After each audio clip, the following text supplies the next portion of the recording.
falar um pouco sobre a memória e o transtorno neurocognitivo que mais afeta idosos, o Alzheimer.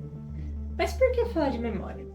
Em aula, aprendemos sobre a plasticidade cerebral, neurofisiologia da aprendizagem e neurofisiologia das emoções, e um processo que está envolvido em todos é a memória, por isso falaremos um pouco mais dela hoje.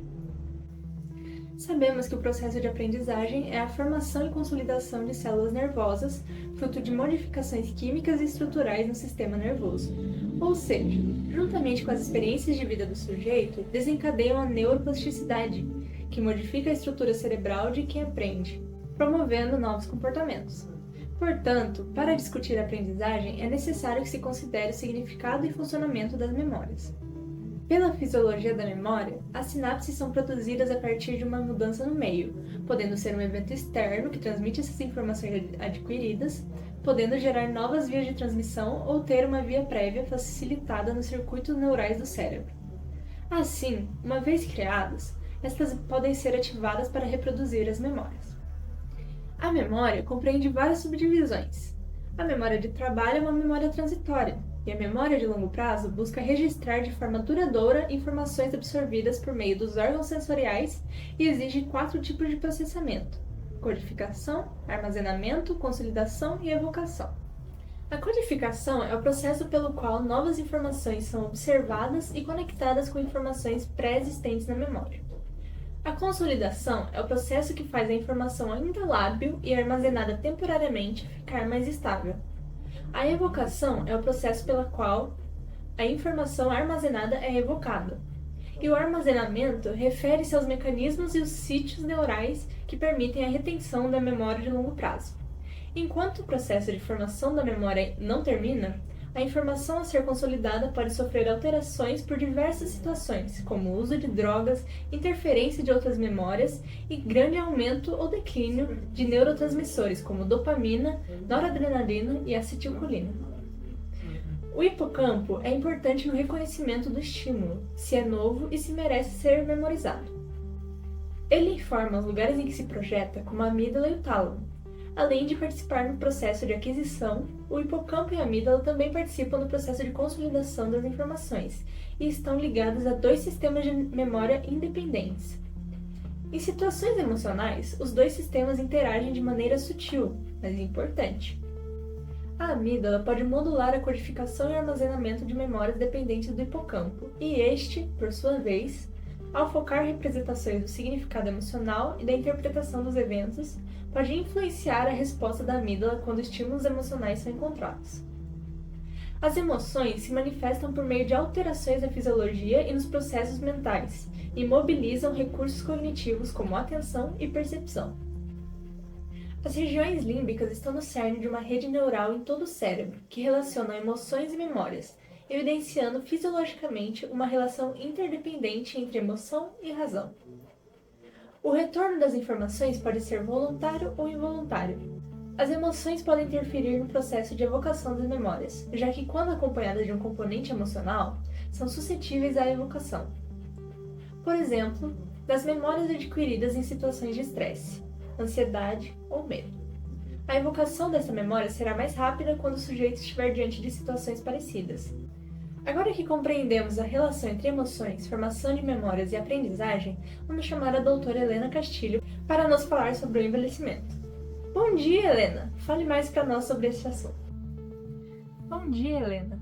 Então, o envelhecimento cerebral é produzido por diversas alterações morfológicas, bioquímicas, metabólicas e circulatórias, que se refletem em alterações funcionais, cujo impacto depende da presença ou ausência de comprometimento cognitivo.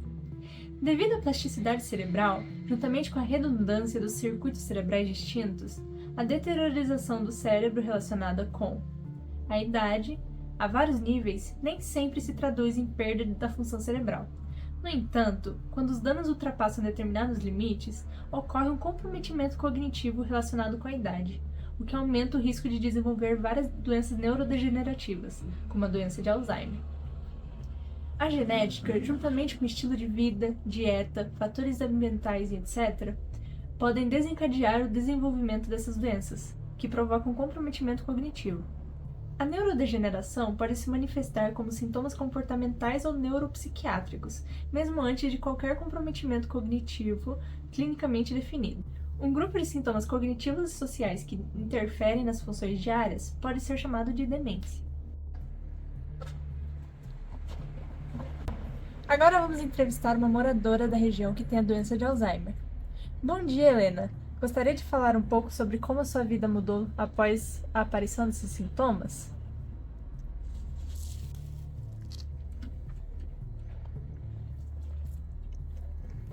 Esqueci que eu tenho que falar.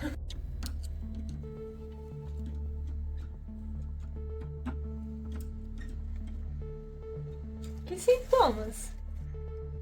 Quem são vocês? Por que você tá me gravando? Eu não quero que você me grave. Então, o principal sintoma associado à demência é a alteração da memória, geralmente para eventos mais recentes. O indivíduo começa então a esquecer onde deixou objetos ou mesmo não lembrar da data atual. No entanto, outros sintomas podem estar presentes, como por exemplo, alteração do comportamento, ansiedade, depressão, apatia, psicose, agitação, distúrbios de sono, agressão, perambulação, manifestações motoras e desinibição da linguagem e das funções executivas, utilizar utensílios no dia a dia, fazer cálculos, etc. Os principais fatores de risco para desenvolver a demência são a idade avançada, baixo nível de escolaridade e história familiar de demência. A demência designa uma série de condições de deficiência cognitiva, e uma delas é a doença de Alzheimer. Os sintomas comportamentais podem ocorrer em todos os estágios da doença de Alzheimer, incluindo estágios pré-clínicos, e praticamente todos os pacientes desenvolvem pelo menos um distúrbio comportamental durante o curso da doença. Esses sintomas são não apenas fatores de risco, mas também marcadores clínicos de progressão da doença. Em muitos casos, os sintomas podem, de fato, ser mais problemáticos para os pacientes e cuidadores do que a cognição prejudicada e o declínio funcional relacionado. Além disso, influenciam negativamente os resultados relacionados com a doença de Alzheimer, incluindo declínio cognitivo, incapacidade funcional, sobrecarga do cuidador, custos, utilização de serviços médicos e risco de institucionalização e morte. A ocorrência e manutenção de sintomas psicológicos comportamentais depende de 3 fatores: do paciente, por exemplo, fome, dor, condições médicas agudas; do cuidador, por exemplo, estresse, falta de educação e informação ou habilidade de comunicação; e do ambiente, por exemplo, sub- ou superestimulação, falta de rotina, falta de atividades. Outro problema é que muitas vezes, apesar de apresentarem número alto de comorbidades, as pessoas com essa condição têm menor probabilidade de terem seus problemas de saúde diagnosticados e tratados, incluindo aqueles que possam ter impacto direto na sua funcionalidade, como as alterações sensoriais, auditivas e visuais. Muitas vezes, pela simples menção ao diagnóstico de demência, principalmente se avançada, tais indivíduos são privados de tratamentos proporcionais. As fases mais avançadas das demências, especialmente as fases terminais, concorrem com o aumento de condições mórbidas como infecções pulmonares por aspiração brônquica ou outras, imobilismo, disfagia, infecções do trato urinário e pele, lesões por pressão, quedas, desnutrição e problemas odontológicos variados. Manter a dignidade da pessoa humana, independente de seu estado cognitivo, tratar e prevenir complicações reversíveis, levando em consideração valores individuais e familiares, estabelecer o mais precocemente possível um plano de cuidados condizentes com estes e com os melhores conhecimentos técnicos científicos, são os pilares do tratamento de indivíduos portadores de qualquer diagnóstico, incluindo a demência, quaisquer que sejam a etiologia, a condição socioeconômica ou a fase em que se encontra o indivíduo enfermo. Obrigada, um bom dia e um ótimo final de semana.